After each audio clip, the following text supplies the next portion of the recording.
Today's story isn't just about a pet. It's about the kind of silence that hurts, and about the kind of courage that sometimes comes from where we least expect. In a place where everyone pretended not to see, someone chose to open their eyes and change a destiny. And if you're here, it's probably because you believe no life should be ignored. Before we begin, take a second to subscribe to the channel, turn on notifications, and please tell us in the comments, which animal changed your life? That one story that still lives in your heart, that look you'll never forget. We read everything, and who knows, maybe your story will be the next one we share here. Now take a deep breath. What you're about to see is real, and it might be hard, but it needs to be told. Because only those who've been invisible know what it means to finally be seen. Mornings on that street always started the same way, with the creak of rusty gates and a heavy silence that seemed to swallow even the birdsong. Cracked asphalt blended dust and neglect, and on crooked sidewalks, weeds grew wild, trying to cover the mess left by so much disregard. Tall walls, shuttered windows, and hearts even more closed off. No one looked at anyone, and that included him. It was a street that chose not to hear, that preferred not to see. A place where loneliness settled into the cracks and indifference was more common than a hello. In one corner of a backyard, where time felt frozen, he lived. A small dog, maybe not that old, but already worn down from trying to survive, tied to a chain too short to let him lie down fully. Fur patchy and stained from mud and time, eyes lost, soul dimmed. If he ever had a name, it no longer mattered. Now he was just another shadow in the yard of a forgotten house. A yard where sunlight didn't seem to reach, and time dragged on like an open wound. His ribs jutted out like bars beneath thin skin. His head always hung low. And those eyes, they no longer begged, because he had learned that begging hurts more than staying silent. Dark stains marked the house's walls, stains of time and rage. On the ground, broken bowls, stagnant water, flies. In the dog's soul, the kind of exhaustion only those who've lost hope understand. And still, everyone saw. Yes, everyone saw.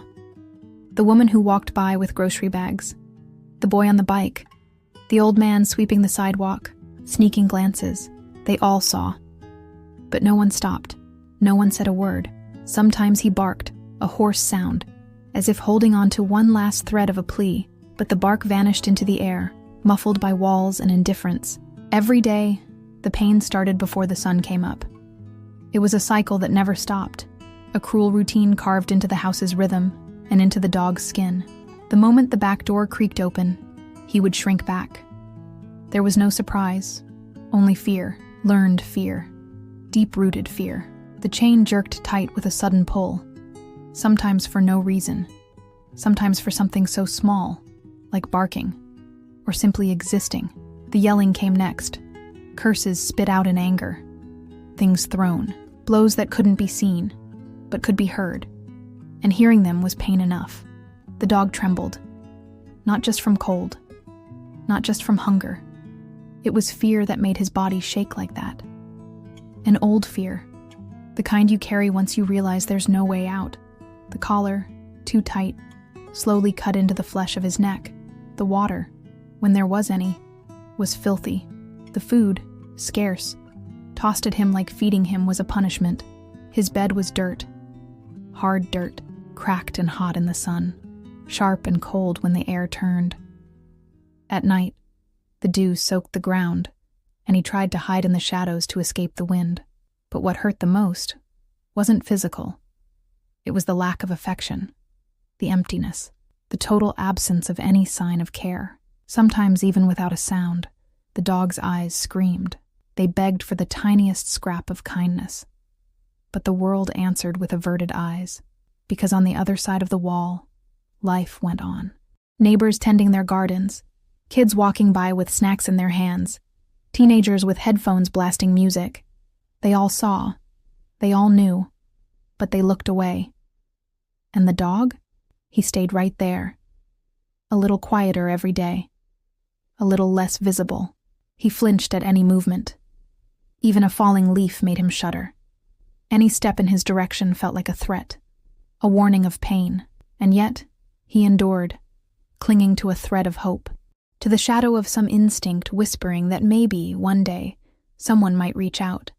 But in that place, compassion seemed to have been ripped out like the flowers from the sidewalk, and only fear grew, fed by every second of silent complicity. Until that moment, everything had followed the same script: abuse, neglect, loneliness. But something was about to change. Because while everyone else kept looking away, someone finally started to notice.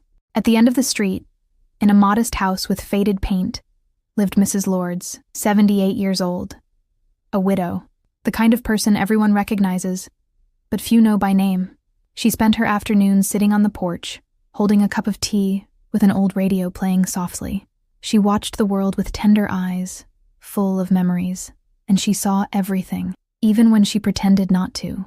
For weeks the same scene repeated: the yelling, the sound of the chain being yanked, the barking that started strong and ended in a hoarse whimper. She would glance at the closed gate next door, furrow her brow, and stare back into her tea, as if searching for answers at the bottom of the cup.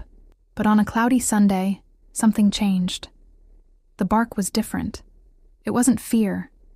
It was desperation, and it was followed by a dull, hard, hollow sound. Mrs. Lords set her cup down, slowly stood up. She walked over to the wall and peeked through the gaps in the gate. She saw, and what she saw never left her mind. The dog was lying down, panting. A thin line of blood ran down his leg. The chain was too tight. His body was shaking. But what hurt Mrs. Lords the most wasn't the wound. It was the look in his eyes. That look wasn't asking for help, because it had already learned there was no use. It was the look of someone who had given up. That night, Mrs. Lords couldn't sleep. The image of the dog haunted her, slipping between the ticking of the kitchen clock and the muffled hum of the radio. The next day, she grabbed her grandson's old phone, the one he left behind after the screen cracked. It still worked well enough, and she began to record. Discreetly, through the window glass, through the slits in the gate. She didn't know what she'd do with it, but she had to document it, as if capturing those images was the only way to keep something alive inside her.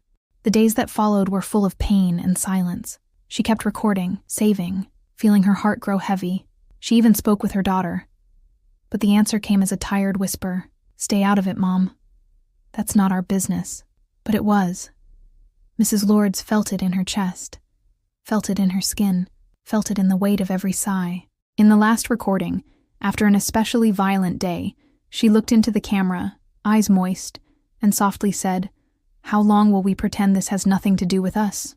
The sentence kept echoing, like a scream she could no longer keep inside. In that moment, the anger began to boil, quiet but powerful, like thunder that hasn't crashed yet, but is already building in the sky. Monday morning came heavy, as if the sky was holding its breath. It wasn't just the heat. There was something else in the air, a weight you couldn't explain, only feel. Mrs. Lords woke up before the radio turned on. That morning felt different.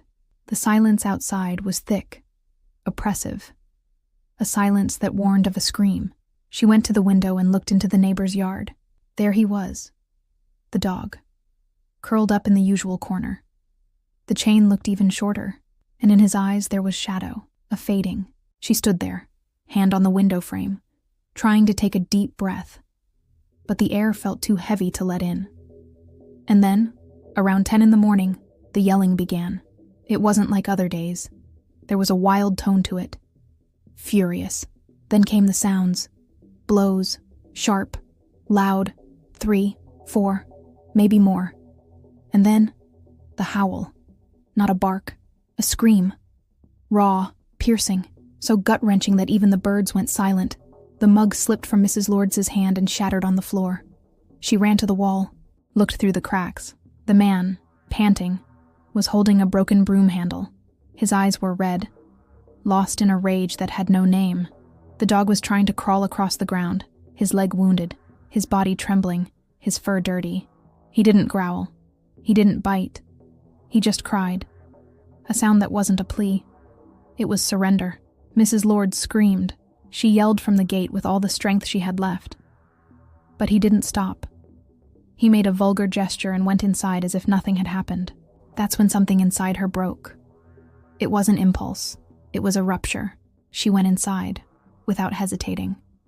Opened the cupboard, grabbed a towel, a screwdriver, and her phone.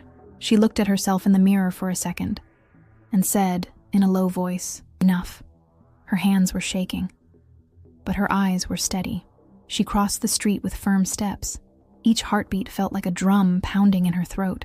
The neighbor's gate was just pushed closed. As if fate, for a moment, had left a crack open. She pushed it and stepped in. The yard was even worse than she had imagined. The stench of mold, feces, and anger hung in the air. In the corner, there he was, the dog, frightened, but alert. She moved closer, slowly. Her hands open, as if offering herself. "It's okay, sweetheart. It's over now." She knelt on the rough ground. Pain shot through her knee, but she didn't care. The padlock was fixed to the wall, crusted with rust. She pressed in with the screwdriver. Once, twice, and then, clack. The lock gave way. The chain dropped with a dull thud. Heavy, as if something symbolic had ended in that moment. He backed away, scared, but she was already wrapping him in the towel. Gently, tenderly, as if cradling the most fragile thing in the world. His body trembled like a leaf in the wind. Light in a sad kind of way. She lifted him, with effort, with pain, but with purpose. And then, the shout. The man appeared in the doorway of the house. "Put that mutt down, you crazy old hag. I'll call the cops. That's theft. That's trespassing." She didn't respond. She held the dog tighter and walked. He took a step forward. She stopped, turned her head, firm. "You've made enough noise. Now it's my turn." The street began to stir. Windows opened, doors cracked, phones appeared in hands. But there, in the middle of the commotion, silence was being born. The kind of silence that only exists when the truth shows up. The dog in her arms let out a sigh, long, heavy, like someone letting go of everything at once. And she walked, step by step. A light breeze blew, the towel fluttered, the chain lay forgotten on the ground. She didn't look back. She didn't have to. Because in that moment, she wasn't just an old woman. She was shelter. She was shield and defiance. And he, still trembling in her arms, slowly let himself be carried, like someone realizing for the first time that the worst was finally behind. The next day, the street was no longer the same. The sun had barely risen when the first whispers started. Hushed voices drifted over walls like a cold breeze, gates left ajar, curious eyes peeking out. On the sidewalk, small groups formed. People who hadn't spoken in years were now deep in debate. She broke in. She did the right thing. It was just a dog. It was a life. The rescue had been recorded by 3 phones. The footage spread like wildfire through dry grass. In the neighborhood group chat, the local WhatsApp, the town's Facebook page. Donna Lourdes with the dog in her arms, facing the shouting, walking away with dignity. A portrait of courage. Or for some, of madness. "She always gets too involved," said one woman. "She's brave," replied another, eyes welling up. The corner bakery turned into a debate stage. Between sips of coffee and toasted rolls, opinions split like the town itself. "Next thing you know, she'll be pulling people out of their houses too," said a deep-voiced man, eyes glued to his phone. "But he was beating the dog, man," a young guy replied, frowning. Now all eyes turned to the gate no one had dared look at before. It was closed, silent, but no one could forget the screams or that howl. That same day, someone called an animal protection NGO. Another neighbor contacted the police. The story spread fast. It reached a community radio station. Donna Lourdes' phone wouldn't stop ringing. People thanking her, praising her, offering help. And of course criticism too. Some accused her. She trespassed on private property. She's going to get herself in trouble. She's just a lonely old woman looking for attention. But none of that shook her. Because in the corner of her living room, a dog now slept. Safe. The animal rescue group showed up in the afternoon. 2 volunteers, a veterinarian, and a legal assistant. They gathered testimonies, took pictures, filmed the scene of the abuse. They asked questions, listened to answers, wrote down names, and noted the silence of some. The police came too. Formality, they said, but they wanted to speak with the trespasser. Donna Lourdes opened the gate with the calm of someone who has nothing left to hide. She showed the videos, showed the dog's wounds, told every detail, without faltering. The officer wrote everything down, and before leaving, looked at the animal in the corner of the room. "Does he have a name?" She smiled, for the first time in days. "Not yet. But now he will." Outside, the neighborhood was still buzzing. But something had shifted. The street that once pretended not to see was now debating, sharing opinions, getting involved. And even if it was divided, a seed had been planted by the act of a woman who chose not to stay silent. Donna Lourdes' house had never been big. Simple walls, old furniture, a narrow backyard where she kept a few plants. But now, that little space sheltered something immense, the rebirth of a life. She prepared a cozy spot with a soft blanket, a bowl of clean water, and a little wet food soaked in leftover beef broth from last night's dinner. All of it with care, affection, but no rush. Like someone who understands that what's wounded inside doesn't heal quickly. It heals with respect. He entered in silence, didn't run, didn't wag his tail, just walked slowly, as if every step were a test. He sniffed the floor, looked around, then hid, behind the couch, curled up in a fetal position, like someone begging the world not to find them. Donna Lourdes respected that. Didn't force closeness, left the food nearby, refreshed the water, and stayed, seated, quiet, present. The hours passed slowly. At night, he didn't touch the food. The water remained untouched. He slept hidden, almost motionless. On the second day, the pattern repeated. Any movement she made caused his body to tremble. The clink of a spoon on a plate, a step on the wooden floor. Everything startled him. And that's when she understood. It wasn't just fear. It was something deeper, something human words could never fully reach. It wasn't fear. It was trauma. Crystallized. It was as if something inside him had frozen, as if the instinct to trust had been erased. And now, every gesture of affection was met with suspicion. On the third day, he looked into her eyes for the first time. Not for long. Just a second. But it was enough to shatter Lourdes' heart and fill it with hope at the same time. She realized it wasn't just about feeding a body. It was about warming a soul. She began reading stories aloud near him, repeating the same tone, the same gentle words, not knowing if he understood. Maybe he only understood the tone. Or maybe he understood everything. One day, she left an old sock near his little spot. When she woke up, the sock had been dragged under the table. A sign, a whisper. During that first week, time seemed to have a different rhythm. Everything was slow, tense, subtle, but also alive. Because despite all the signs of retreat, he was there, breathing, watching, waiting. And Lourdes was there too, patient like only those who've suffered know how to be. Outside, the neighborhood still buzzed. Inside, two hearts tried to learn a new language, the language of trust. And the house, once silent, was starting to learn the sound of healing. The next morning, Donna Lourdes prepared everything in advance. She set aside a basin of warm water, a mild soap, a fluffy towel she'd kept for years, and a wide-toothed comb. There was no rush. There was care. The bath was improvised in the backyard, under the shelter of the plants. There, the sun hit softly, and the wind seemed to whisper that it would be a good day. She called the dog gently. He didn't move, still behind the table, watching, unmoving. But he didn't growl. Didn't run. "I won't force you, my dear." She left the folded towel on the floor, near him, and stepped away. That same afternoon, something shifted. With the living room door ajar, he took 2 hesitant steps toward the porch, saw the basin, sniffed, and backed away. But he didn't disappear.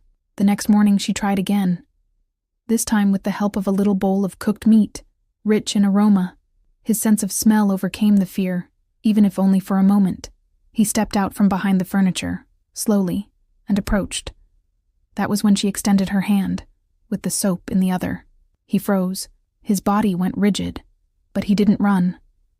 The first touch was almost imperceptible, just the tip of her fingers on his dirty fur.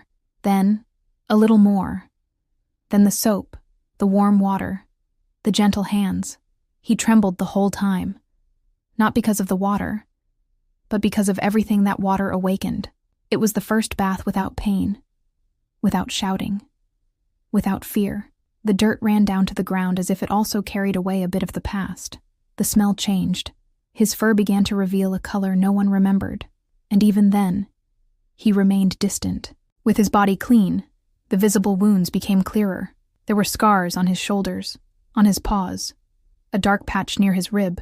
She applied ointment, gave him deworming medicine, put on a flea collar, all in silence, all with presence, all with time.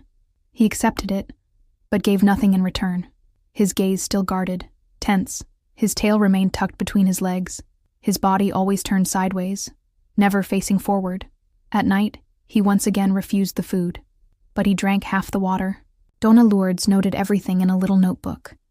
Every crumb of progress, every small gesture. Sometimes she would sit beside him with an open book and pretend to read, just to be there, just so he would know, because she had already understood. His pain ran deep, deep like the well of abandonment. And rebuilding trust wasn't a thing for a day, nor a week. It was a matter of time, of patience, of silence, slowly. Only with time. She repeated that phrase like a mantra, like someone watering a plant that hasn't sprouted yet. And there, between a bath and a fleeting glance, she knew.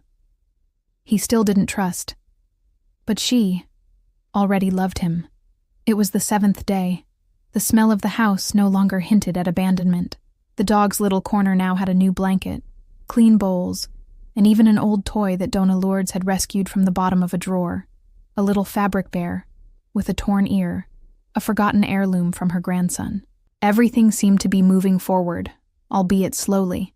She was already able to get a little closer. He, in turn, no longer fled in such a hurry. He still kept his distance, still trembled, but there was a thread of tolerance between the two, a fragile thread, almost invisible, but real. Then, on that warm afternoon, something unexpected happened. Donna Lourdes bent down carefully to adjust the blanket beside him. She said nothing, didn't touch him, just got closer, and the dog, for a second, seemed to accept it. But the moment her hand passed a little too close to his head, he reacted. It wasn't an attack. It wasn't anger. It was pure instinct. A low, dry growl, followed by a sudden movement. He raised his body and made a small jump backward. His fur bristled, his eyes wide.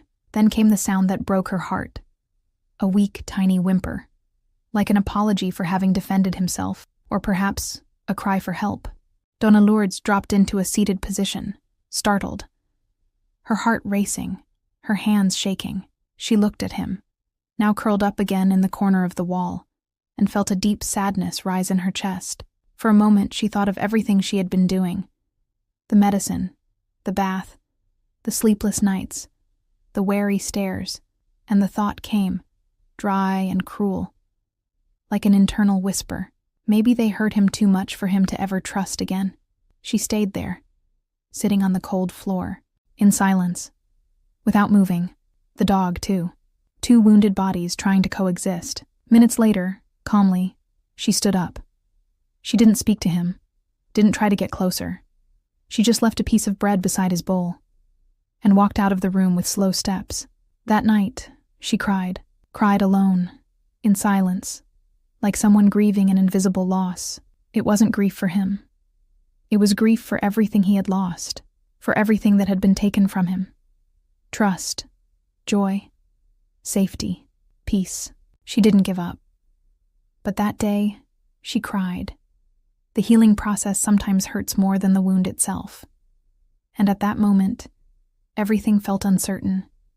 But even in doubt, she left the door open, because sometimes The greatest act of love is not to force love.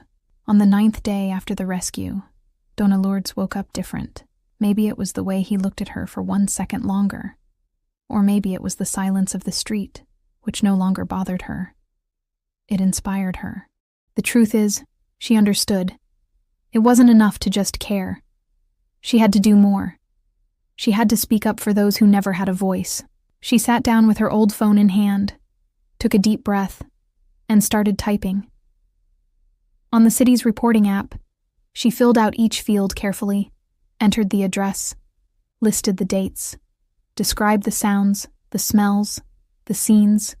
She attached photos, the ones she had taken in secret, the videos, the images of the wounds. Then she went to the local police station, filed a report, told them everything, names, details, threats, showed the recording from the day she entered the backyard. The police officer who had ignored the dog and looked at her like she was the trespasser. She owned every step. The clerk hesitated but typed it up. "This might cause problems," he said. "It already has," she replied. "But now I want it to make a difference." Back at home, she sat at the table and wrote a letter to the local radio station. She signed it with her full name, included her phone number, and sent it. 2 days later, the story aired. Local woman rescues dog from abuse and files police report. The story spread. At first, the comments were encouraging. People from other neighborhoods offered help.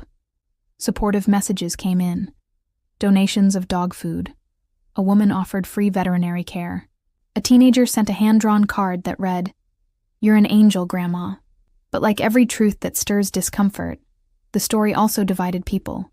Some accused, "She trespassed on private property. She should have called the cops first. This is what bored people do." Others stood up for her passionately. "She saved a life. If no one had done anything, that dog would be dead. We need more people like her." Animal protection groups picked up the report. The nonprofit came back to her house, filmed a video, gathered more testimonies. She introduced them to neighbors willing to speak up. Some stayed silent out of fear. Others lied to protect the former owner. But most of them talked. Confirmed the yelling, the abuse, the years of neglect. The case became a symbol, but it also became a target. One man drove by and yelled, "Nosy old lady." Another threw a bottle at her gate. She didn't react. She just reinforced the lock and kept going, kept fighting. Because now, it wasn't just for him anymore. It was for everyone.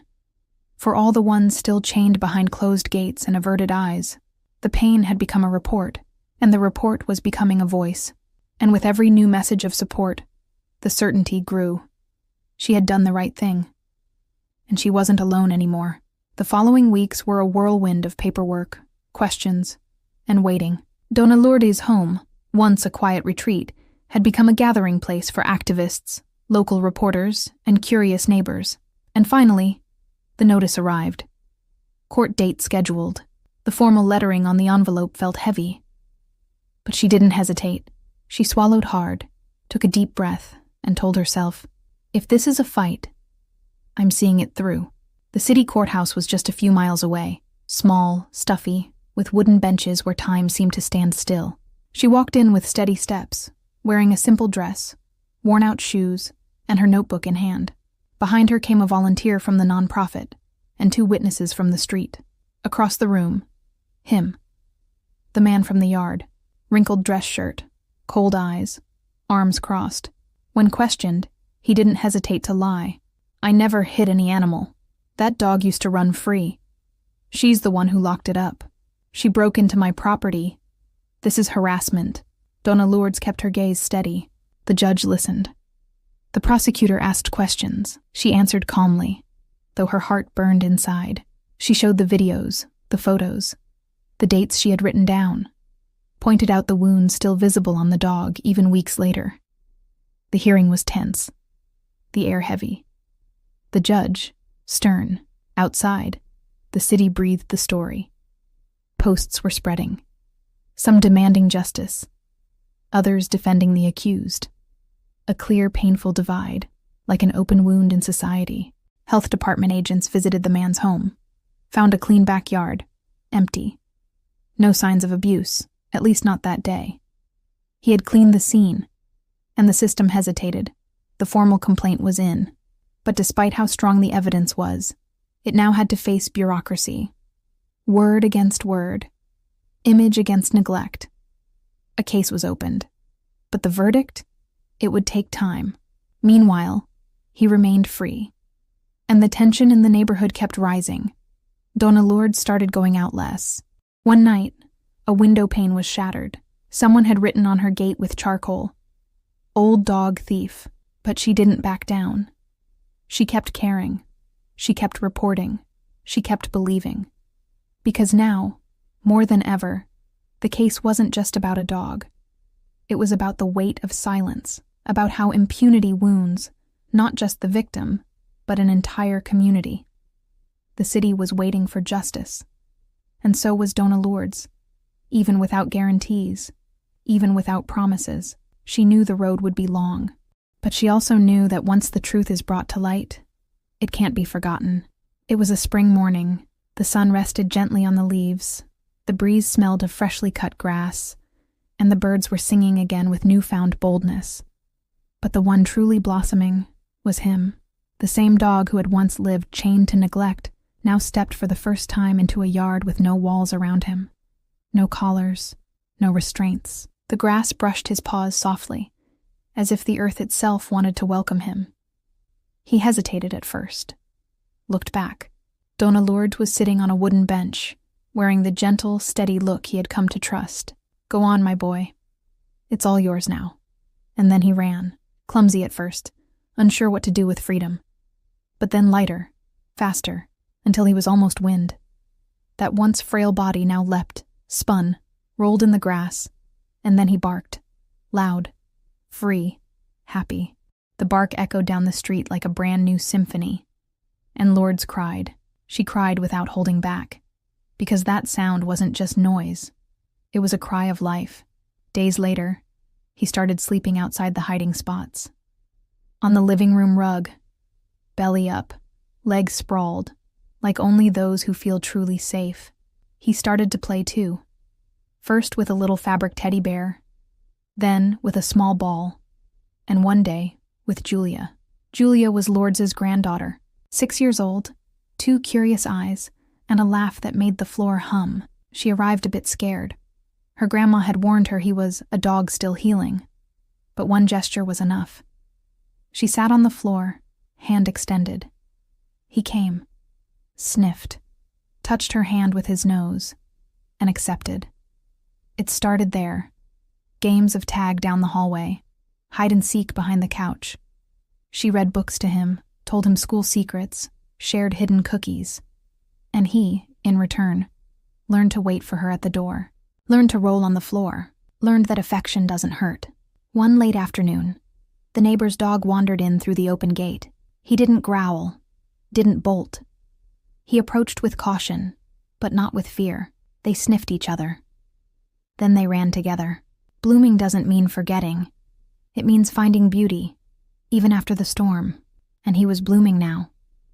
With every step, every bark, every deep breath, he was telling the world that holding on had been worth it, because freedom smells like wet earth and feels like a warm embrace. Time passed like a gentle breeze, unhurried, but certain. The dog who once curled into himself beneath chains now slept with his chest open, his snout relaxed, his tail at peace. Donna Lourdes' house had become his entire world. And for once, the world made sense. But Lourdes already knew. She wouldn't live forever.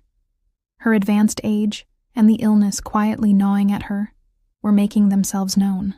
She felt the years in her body, but in her chest, the urgency of duty. He needed more than a shelter. He needed a future. That's when Camilla appeared, a volunteer from the rescue group, a vet student with a soft smile and a gaze that saw more than appearances. She had followed every part of the story, from the viral videos and the complaint reports to the photos of his very first bath. When Lourdes invited her over, he approached slowly, sniffed her shoe, and stayed there, right beside her, as if he sensed something, as if he said yes. The adoption didn't happen overnight. It was built with time. Camilla returned again and again. She brought treats, lay down on the floor, laughed with Julia. And gradually, he began to trust again. Not like before, but in a new way. Aware, cautious, real. On the afternoon of the official adoption, Lourdes prepared everything. She packed his worn fabric bear, his old blanket, and a photo of the two of them, him in her arms. Camilla arrived with a navy blue collar, embroidered in gold letters. It bore a name. "May I?" she asked. Lourdes nodded, eyes brimming. Camilla knelt down and placed the collar around his neck. It fit perfectly. "From now on, your name is Bento. Bento. A name for new beginnings. A name that carried blessing." Camilla's home had a wide backyard, 2 other dogs, clay pots filled with plants, and a veranda bathed in the morning sun. There, Bento found something he'd never truly had before: continuity. Days turned into months. Bento learned to ride in the car, to get bathed at the pet shop, to lie on the couch, even when he wasn't allowed. He grew stronger. His coat began to shine again. The scars remained, but they were proof of battles won. Camilla sent weekly photos to Dona Lourdes. Bento with his tongue hanging out. Bento asleep with his paws in the air. Bento playing with children at a park. And Lourdes, from her home's veranda or the hospital bed, would smile. Because she knew. She had done her part. And now, Bento had a whole life ahead of him. Years went by. Bento grew old, with dignity, with love. His paws grew slower, his eyes a little dimmer. But his tail never stopped wagging. He watched children grow up, played with new puppies, slept through rainy days curled up in Camilla's lap. And when, much later, his final afternoon arrived, he lay in the sun. No pain, no fear. Camilla held his paw, kissed his forehead, and whispered, "You were loved, fully, until the end." And there, between one breath and the next, Bento slipped away. But he left behind a legacy of resilience and a story that will never be forgotten. Bento had a second chance. He found love, safety, and a home. But the truth is, not all are that fortunate. On every corner, in every city, there are thousands of Bentos still in chains, whether made of metal or of invisible neglect. Dogs abandoned to the elements, cats discarded like trash, animals forced to survive in silence, because no one hears them, because no one sees them. And silence. Silence is an accomplice. Injustice only persists in silence. To stay silent is to consent. That phrase echoed in Dona Lourdes' soul, and it should echo in all of ours. She wasn't an activist. She didn't have millions of followers. She had no voice on television. But she had courage. She had compassion. And that made all the difference. Gostaria que eu formatasse essa história em forma de artigo, história ilustrada, ou algum outro formato especial? You might think you don't have much to offer, but the truth is, it only takes a single gesture. Adopt an animal instead of buying one. Spay or neuter your pets, and encourage your neighbors to do the same. Support shelters and caregivers in your city, whether financially, by spreading the word, or lending a hand. Share reports of mistreatment. Be the eyes and voice for those who can't defend themselves. The world changes, one gesture at a time. And maybe, all it takes for a life to be transformed is someone like you. Have you seen a story like this before? Have you ever saved a mistreated furry friend? Or maybe, have you regretted not taking action sooner? Share your story in the comments. Your experience could become the next script. And more than that, it could inspire someone else to save another life. Each story that reaches us becomes a seed of compassion, a seed of change. Write to us.